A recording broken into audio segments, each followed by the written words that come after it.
বিসমিল্লাহির রহমানির রহিম। প্রিয় দেশবাসী, আসসালামু আলাইকুম।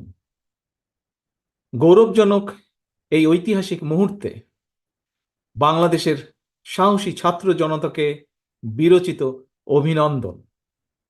হাজারো শহীদের প্রাণের বিনিময় জনতার ঐতিহাসিক এই বিপ্লবের মধ্যে দিয়ে গণহত্যাকারী খুনি হাসিনার পতন হয়েছে, রাহু মুক্ত হয়েছে আমাদের প্রিয় বাংলাদেশ।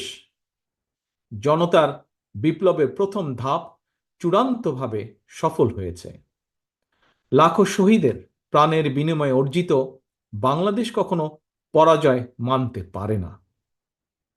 এই ঐতিহাসিক বিপ্লবের মধ্যে দিয়ে আবারও প্রমাণিত হয়েছে, দল মত নির্বিশেষে সকলে ঐক্যবদ্ধ থাকলে এই বাংলাদেশকে কেউ কখনো পরাজিত করতে পারে না, পারবে না।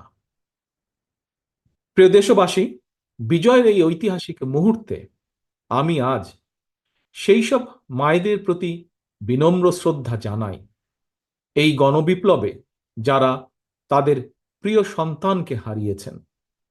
এভাবে গত 15 বছরে ফ্যাসিবাদী শাসনকালে অনেক সন্তান তার প্রিয়তম পিতাকে হারিয়েছেন, অনেক স্ত্রী প্রিয়তম স্বামী হারিয়েছেন।